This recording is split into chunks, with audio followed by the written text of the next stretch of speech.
मैं डॉक्टर रमेश शुक्ला एक बार आपका फिर से स्वागत करता हूं आपके अपने YouTube channel the Lucknow study station पर। और आज आपसे बात करेंगे खास करके उत्तर प्रदेश पुलिस की उप निरीक्षक भर्ती परीक्षा यानी यूपीएसआई के मैथ सेक्शन पर।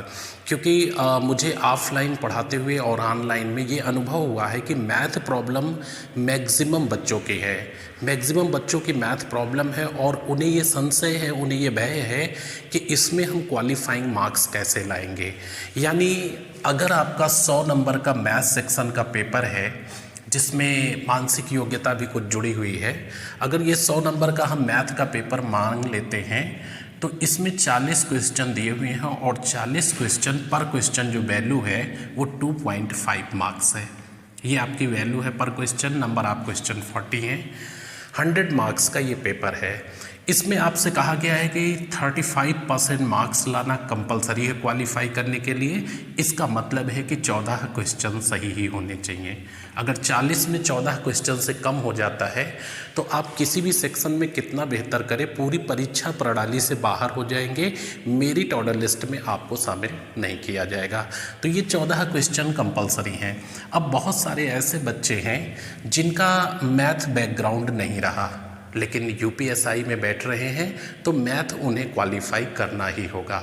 अच्छा, बहुत सारे ऐसे बच्चे हैं जिनका मैथ बैकग्राउंड रहा है और वो ये मार्क्स नहीं बल्कि इसके करीब हैं, तो जाहिर सी बात है वो सिलेक्शन के भी काफ़ी करीब है। मैं उन बच्चों की बिल्कुल बात यहाँ पे नहीं करूँगा और ना उनके लिए मेरा क्लास उपयोगी है। जिनकी मैथ अच्छी है उनके लिए ये क्लास बिल्कुल उपयोगी नहीं है, लेकिन जिनको मैथ से भय लगता है, जिनकी मैथ प्रॉब्लम है और वो अपने आप को यहाँ समझते हैं, बिल्कुल धरातल पर समझते हैं, यहाँ पे अपने आप को समझते हैं पीछे मैथ नहीं पढ़ी है, हाई स्कूल तक पढ़ी है या क्लास 8 तक पढ़ी है मैथ, या उन्हें कभी समझ में ही नहीं मैथ आई, ट्रिक के सहारे से कभी पढ़ा है, कभी किसी किताब से पढ़ा है, या कर भी लेते हैं तो बहुत ज़्यादा समय देते हैं। ये पोजीशन जिस बच्चे की है, अगर आप 100 डेज देने के लिए तैयार हैं, 100 आवर्स, डेज नहीं 100 घंटे, अगर आप 100 घंटे टाइम देने वाले हैं तो निश्चित रूप से यहाँ पहुँचने में आपको बहुत ज़्यादा समय नहीं लगेगा। मैं आपको विश्वास दिलाता हूँ कि अगर आप 100 घंटे का टाइम खर्च करते हैं तो आप 0 से 60% के क्राइटेरिया को बहुत ही अच्छे से अचीव कर लेंगे। और इसके लिए फिर से बता दूं कि मैथ बैकग्राउंड होना ज़रूरी हरगिज़ नहीं है। आप मैथ पढ़े हैं या नहीं पढ़े हैं मायने नहीं रखता है। क्या अब आप पढ़ना चाहते हैं और यूपीएसआई क्वालिफाई करना चाहते हैं? यदि हाँ, तो निश्चित रूप से ये 100 घंटे की तैयारी आपको 0 से 60% पे ले आएगी। बशर्ते हमारा तरीका सही होना चाहिए, हमारी रणनीति सही होनी चाहिए और एग्ज़ाम को कैसे हैंडल करेंगे। हम 1 साल तैयारी करते हैं, 2 साल तैयारी करते हैं, प्रेजेंटेशन सिर्फ 2 घंटे में देना होता है। तो इस 2 साल की तैयारी को 2 घंटे में कैसे प्रेजेंट करना है, ये चीज़ इम्पॉर्टेंट होती है। किसी ने हमें सवाल बता दिया कि साहब ऐसे ऐसे ये लगाया जाएगा, इसका ये आंसर है। कभी गौर करिए कि ये बताने में और आपके समझने में 10 से 12 मिनट लगता है या नहीं लगता है। और जब हमें अच्छे से आने लगता है फिर भी हम 2 से 3 मिनट लगाते हैं। 2 से 3 मिनट आप एक क्वेश्चन में लगाते हैं और अगर 40 क्वेश्चन मैथ के उठा लिया जाए और 2 से 3 मिनट लगाओगे तो पूरा पेपर आपका ख़त्म हो जाएगा केवल एक सेक्शन में। इसका मतलब है कि हमें परीक्षा में क्या करना है और क्या नहीं वहाँ पे करना है, कितनी प्रिपरेशन हमें यहाँ करनी है क्लास में या घर पे, और क्या हमें प्रेजेंटेशन एग्ज़ाम में देना है। ये दोनों में बहुत बड़ा अंतर है। और जो बच्चे इस चीज़ की रणनीति को पहचान लेंगे वो 0 से 60% के क्राइटेरिया को अचीव करने में ज़रा सा भी उन्हें प्रॉब्लम नहीं होगी। तो इन्हीं सब चीज़ों को ध्यान में रख करके मैंने अपने ऑफलाइन क्लासेस से एक क्लास को क्लोज करके टाइम निकाल करके आप लोगों के लिए एक वीडियो क्लास बनाया है, वीडियो पैकेज बनाया है जो स्पेशली मैथ का पैकेज है। इसमें प्री रिकॉर्डेड वीडियो होंगे पहली चीज़, क्योंकि लाइव क्लास में काफ़ी समय बर्बाद होता है और क्वालिटी मेंटेन नहीं हो पाती है। यहाँ पे आपको किसी की गुणवत्ता परखने की ज़रूरत नहीं है, कोई क्वालिटी परखने की ज़रूरत नहीं, आपको अपने काम से मतलब है। तो सारे के सारे वीडियो प्री रिकॉर्डेड होंगे और इनकी संख्या 150 प्लस होगी। 150 प्लस वीडियो होगी और जो एवरेज टाइम वीडियो का होगा, कोई ज़्यादा होगा कोई कम होगा, ये 40 मिनट्स का एवरेज टाइम होगा। तो लगभग ये 6000 मिनट हो गए और 6000 मिनट का मतलब 100 घंटे हो गए। यानी इस 100 घंटे की मैं बात कर रहा हूँ। अगर ये 100 घंटे आप देने को तैयार हैं तो मैथ को अभी से आप कह दीजिए कि मैथ मेरी नो प्रॉब्लम, मैथ में बेहतर कर सकता हूँ, मैथ में मैं अच्छा कर सकता हूँ। अच्छा, अब इस क्लास को आप करेंगे कैसे? इस क्लास के लिए आपको करना क्या होगा, तो इसी वीडियो के डिस्क्रिप्शन में मैं आपको अपनी ऑफिशियल वेबसाइट का लिंक दूंगा। उस लिंक पे आप जाएंगे और इसके लिए आप 1000 रुपये पेमेंट करेंगे। पेमेंट करने के बाद हमारी ऑफिशियल साइट पे आप इसे देख पाएंगे। ये एक नॉमिनल सा चार्ज है जो किसी भी ऑर्गेनाइजेशन को चलाने के लिए ज़रूरी है। एक आपको टाइम दिया जा रहा है, आप तैयारी कर रहे हैं। अगर साधारण सी बुकें खरीदेंगे तो आपको 1000 रुपये खर्च करने होंगे। तो ये पैसा आप ना सोचते हुए आप इस कोर्स को परचेज करिए। और अगर आपकी मैथ अच्छी है, आपको लगता है कि नहीं मैं यहाँ पे नहीं हूँ, मेरी स्थिति अच्छी है, मुझे इसकी ज़रूरत नहीं है, तो बिल्कुल पैसे बर्बाद करने की ज़रूरत नहीं है। आप तैयारी करिए, बुक्स लीजिए अच्छी, उससे प्रिपरेशन करिए। बस ये है कि अकॉर्डिंग टू एग्ज़ाम प्रैक्टिस करिए कि उस 2 आवर्स में प्रेजेंटेशन पूरे पेपर का कैसे देना है। तो आज के इस वीडियो क्लास में मैं आपको कुछ क्वेश्चन दिखाऊंगा कि हैंडल कैसे करते हैं एग्ज़ाम में, उन्हें हमें डील कैसे करना है क्वेश्चन को। क्या जैसे मुझे पढ़ाया जाता है वैसे करना है या और कोई तरीका है या और किसी तह तक हम जा सकते हैं। तो इस वीडियो क्लास में अभी आपको एग्जाम्पल के तौर पे मैं 3 से 4 क्वेश्चन दिखाता हूँ। आइए देखिए। ये आपके सामने क्वेश्चन 2 लिखे हुए हैं और इन्हें मैं बताता हूँ कि एग्ज़ाम में आप कैसे करेंगे और कितना टाइम वहाँ पे देंगे। 2 संख्याओं का एलसीएम उनके एचसीएफ का 45 गुना है। यदि एलसीएम तथा एचसीएफ का योग 1150 है, उनमें से एक संख्या 125 है, दोनों संख्याओं का योग क्या होगा। आपसे कहा जा रहा है कि 2 संख्याओं का लासा जो भी है उनके मासा का 45 गुना है, यानी 45 टाइम्स है। एलसीएम और एचसीएफ का योग दिखा दिया गया है 1150 और बताया जा रहा है कि उन दोनों नंबर में से जो फर्स्ट नंबर है वो 25 है। आप बताइए दोनों नंबर्स का योग क्या है। तो दोनों नंबर्स का योग तो आप तब बताएंगे जब दूसरा नंबर मालूम होगा, तो पहला और दूसरा जोड़ दिया जाएगा। अब यहाँ पे इम्पोर्टेंट है कि इस सवाल को हम करेंगे कैसे। तो पहले मैं बता रहा हूँ आपको डिटेल में, और आप उसके बाद देखिएगा कि आपको एग्ज़ाम में क्या करना है। ये ज़रूर देखिएगा, दोनों बातें आप देखिएगा। पहले तो डिटेल में आपको बताता हूँ। एक फार्मूला आपने कॉमन सा पढ़ा होगा कि पहली संख्या गुणे दूसरी संख्या, ये पढ़ा होगा आपने। पहली संख्या गुणे दूसरी संख्या बराबर लासा गुणे मासा, ये आपने फार्मूला पढ़ा होगा। कॉमन फार्मूला है, सब लोग जानते होंगे। पहली संख्या गुणे दूसरी संख्या बराबर लासा गुणे मासा। अब आप इस सवाल को कैसे करेंगे? 2 संख्याओं का लासा जो भी है मालूम नहीं क्या, उनके मासा का 45 गुना है। तो क्या आपको मासा मालूम है? आपका जवाब है नहीं, मुझे मासा भी नहीं मालूम। चलिए, अगर मासा x मान लिया जाए तो लासा 45x हो जाएगा। अब तो क्लियर हो गया। 2 संख्याओं का एलसीएम उनके एचसीएफ का 45 गुना है। एचसीएफ अगर x है तो एलसीएम 45x है और इन दोनों का योग ही तो आपका 1150 दिया हुआ है। एलसीएम एचसीएफ का योग 1150 है। 45x में अगर x जोड़ दोगे तो 46x हो जाएगा। इसकी वैल्यू 1150 है और x की वैल्यू जो होगी वो 1150/46 कर दोगे। इसको जब आप कैलकुलेट करोगे तो x की वैल्यू 25 आ जाएगी। 23 दूना 23 पंचे कर दोगे तो ये कट करके इधर 50 आ जाएगा, ये 2 आ जाएगा, कट करके 25 आ जाएगा। अब x माना था आपने एचसीएफ, तो आपका एचसीएफ हो गया 25 और जाहिर सी बात है आपका एलसीएम जो हो जाएगा 1150 से घटा दीजिए तो 1125 आपका एलसीएम हो जाएगा। ये हो गया, ये एलसीएम और ये एचसीएफ आ गया। अब एक नंबर दिया हुआ है, दूसरा नंबर आप बताइए तो दोनों का योग बता लेंगे। तो पहली संख्या आपकी 125 है, दूसरी संख्या आपको फाइंड आउट करनी है।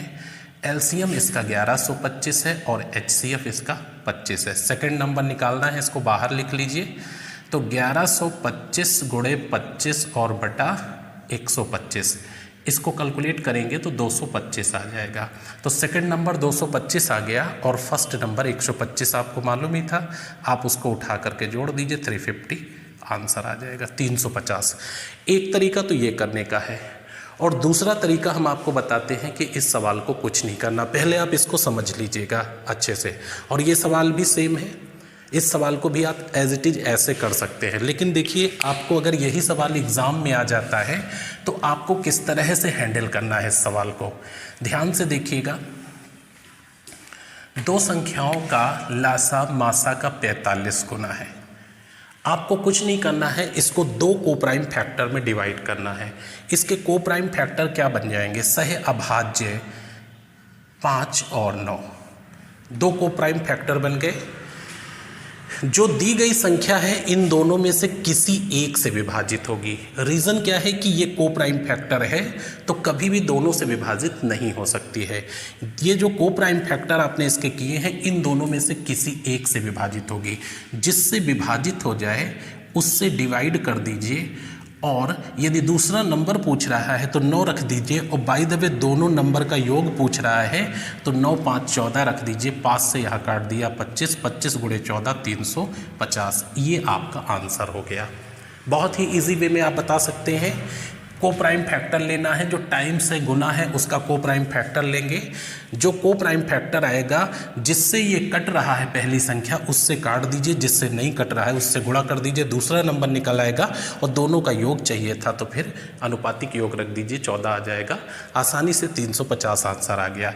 यहाँ पे देखिए एक अगला सवाल आपके सामने लिखा हुआ है, दो संख्याओं का लासा उनके मासा का 84 गुना है। तुरंत 84 को क्या करेंगे? कोप्राइम फैक्टर में कन्वर्ट करेंगे तो ये 7 और 12 हो जाएगा। इसका कोई भी मल्टीपल इसमें भी नहीं है, इसका कोई भी गुणनखंड इसमें नहीं है, दोनों कोप्राइम है। अब इन दोनों में से किसी एक से पहली संख्या कटेगी, जिससे कट जाए उससे काट दीजिए और गुणा कर दीजिए, दूसरा निकल आएगा। पहला संख्या 56 है। अब ये 56 इससे कटेगा या इससे कटेगा? आपका जवाब है 7 से कटेगा। 7 से काट दीजिए, 12 से गुणा कर दीजिए, 12 अट्ठे 7 अट्ठे 96, ये 7 अट्ठे 56, 12 अट्ठे 96। दूसरी संख्या 96 है। ये आपका आंसर हो गया। तो इस तरह से आप बहुत तेज़ी से आंसर कर सकते हैं। एक उदाहरण और आपको यहीं पे दिखाते हैं, ध्यान से देखिएगा। देखिए, दो संख्याओं का एलसीएम जो भी है एचसीएफ का 12 गुना है। ठीक है, 60 में ऐसे ही लिख रहा हूँ रफली। दो संख्याओं का एलसीएम एचसीएफ का जो भी है 12 गुना है, और एलसीएम प्लस एचसीएफ का जो योग दिखाया गया है वो 403 है। इनमें से जो फर्स्ट नंबर बताया गया है वो 93 है, तो फिर सेकंड नंबर क्या होगा? सेकंड नंबर आपको पता करना है। सवाल एग्जैक्टली वही है। देखिए, दो संख्याओं का लासा उनके मासा का 12 गुना है। यदि लासा मासा का योग 403 है और पहली संख्या 93 है तो दूसरी संख्या क्या है? आपको कुछ नहीं करना है। कितने गुना है? 12 गुना। 12 के कोप्राइम फैक्टर लीजिए, क्या हो जाएंगे? 3 और 4, मतलब ब्रेक करना है आपको। 3 और 4 हो गए। इनमें से जिससे ये पहली संख्या कट रही है उससे काट दीजिए, दूसरे से गुणा कर दीजिए, संख्या मिल जाएगी। 93 किससे कटेगी? 4 से या 3 से? आपका जवाब आया 3 से, और इंटू 4। 3 से काट दीजिए, 31 हो गया, और 4 एकम 4, 4 तिहाई 12, 124 आंसर होगा। ये सेकंड नंबर हो गया। तो आप देखिए वर्बली आंसर कर सकते हैं, बशर्ते इसको पहचान लें। और एक पॉइंट यहाँ पे बता दें कि जो एलसीएम एचसीएफ वाला आपका चैप्टर है, अगर सही डायरेक्शन में उसको पढ़ा जाए तो 80% प्रश्नों में आपको पेन चलाने की ज़रूरत नहीं पड़ेगी। आप देख करके बता सकते हैं कि ये विकल्प इसका सही है। आइए नेक्स्ट क्वेश्चन पर। नेक्स्ट क्वेश्चन आपको दो दिखाते हैं, ये सिंपल इंटरेस्ट के हैं और आप इनको कैसे करते हैं हो सकता है आप इसको बहुत अच्छे से कर पा रहे हों, लेकिन मैं आपको अपना तरीका बताता हूँ कि आप इससे अगर करेंगे तो मुझे लगता है, मेरा एक्सपीरियंस है कि आप बेटर कर पाएंगे। यहाँ पे ये साधारण ब्याज था, है ना, ये वार्षिक साधारण ब्याज, ठीक है, 12% वार्षिक साधारण ब्याज की दर से, ठीक है।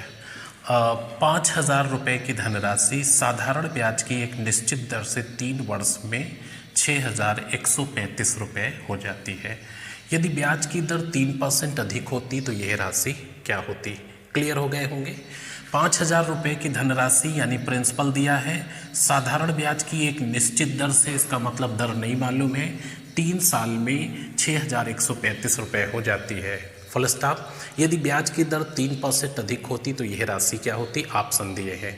सबसे पहली चीज़, जैसा हमें पढ़ाया गया है, जैसा सिखाया गया है, उसमें ये कहा गया है कि ये 5,000 रुपये यहाँ पे हमारा प्रिंसिपल है और 6,135 रुपये यहाँ पे मिश्र धन है, दोनों का अंतर ब्याज होगा।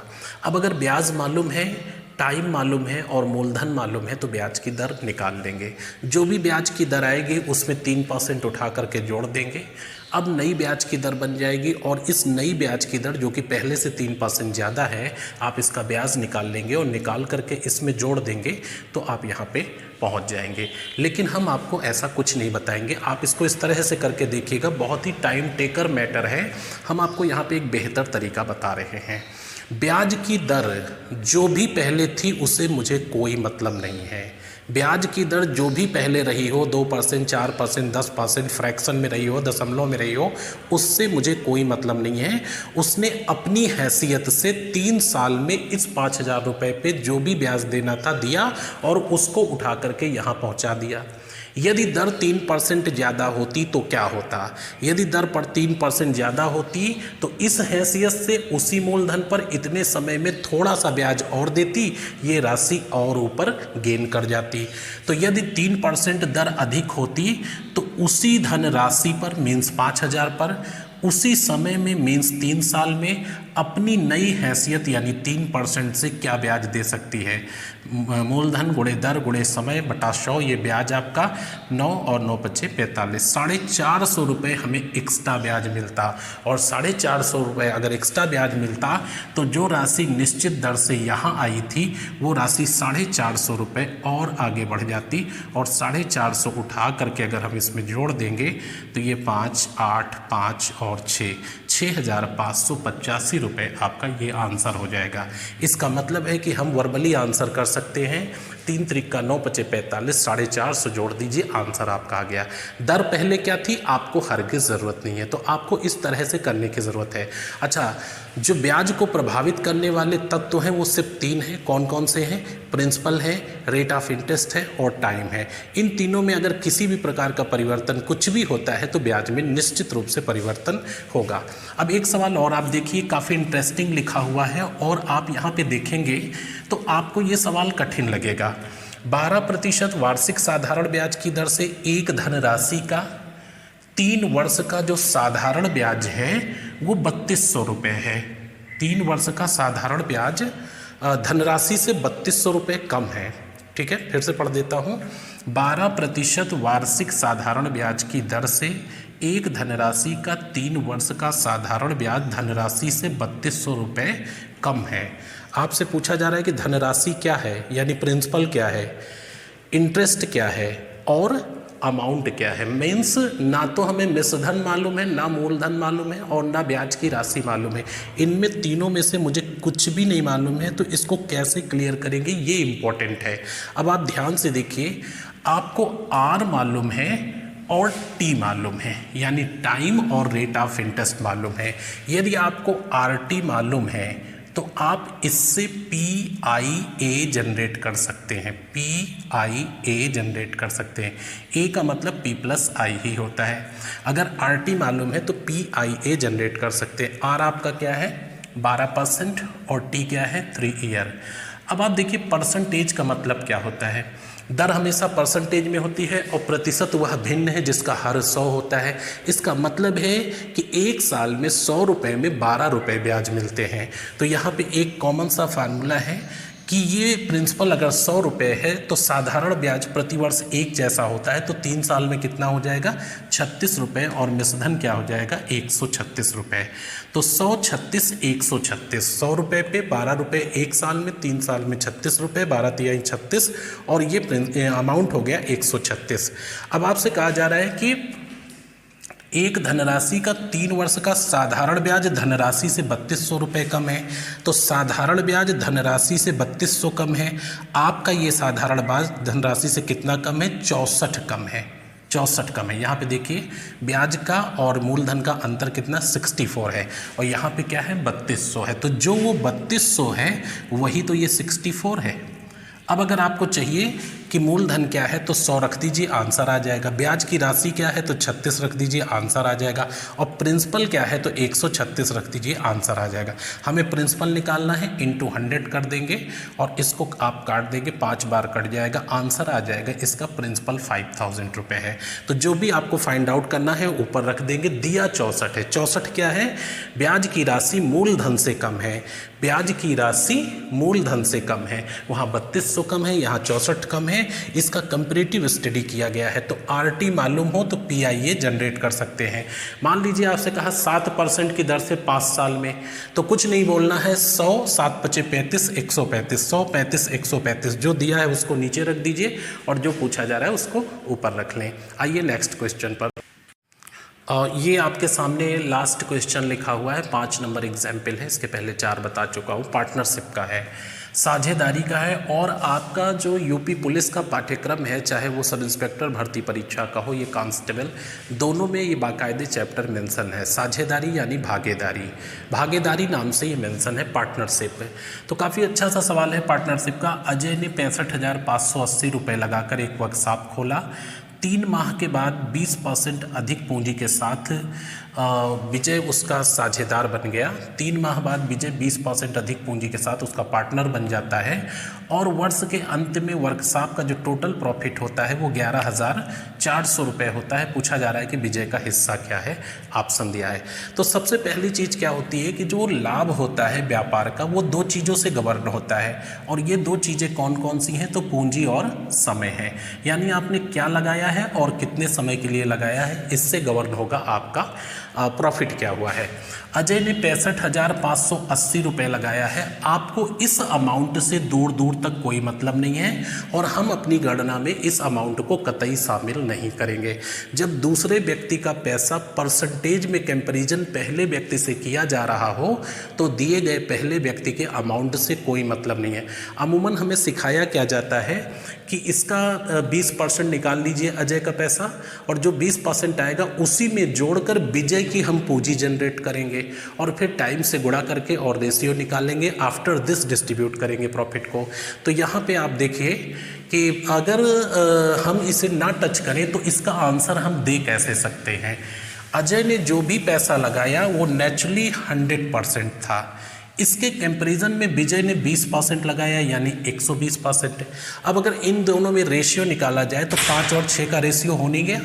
ये 5 लगाया और ये 6 लगाया, तो ये 5 लगाया और ये 6 लगाया, वाकई इसने 20% ज़्यादा पैसा लगाया। अच्छा, विजय आपका 3 महीने बाद आता है, व्यापार 1 साल चलता है, तो अगर ये 3 महीने बाद आता है तो ये बाकी के 9 महीने रहेगा और इसने शुरू किया तो ये 12 महीने रहेगा। 12 पंचे 60 और 6 नवाई 54। अब ये 6 से कट जाएगा, 6 दहम्मा 60 और 6 नवाई 54। इसका मतलब है कि 10 रुपये अगर अजय को मिलेगा तो 9 रुपये विजय को मिलेगा। टोटल लाभ क्या है, 11,400 है। और 11,004 को अनुपातिक योग से इसलिए बांटेंगे कि कुल लाभ दिया है। यदि कुल लाभ दिया है तो अनुपातिक योग से, पर्टिकुलर एक व्यक्ति का लाभ दिया है तो उसका अनुपात नीचे रहेगा। तो टोटल यहाँ पे आ जाएगा 19, और चूंकि हमने विजय को पूछा था तो 9 रखेंगे। ये 19 से 6 बार में कट जा रहा है और 9 × 6 = 54। इसका आंसर होगा 5400 रुपये। तो इसमें विजय का लाभ 5400 है। अगर अजय को पूछता तो यहाँ पे 10 रखते और अजय विजय के लाभों का अंतर पूछता तो 1 रखते। तो इस तरह से ये सवाल काफ़ी इजी वे में किए जा सकते हैं। ये मैंने आपको एक उदाहरण के तौर पे दिखाया है। वैसे अगर आप उस क्लास को लेते हैं तो निश्चित रूप से आपको निराशा हाथ नहीं लगेगी।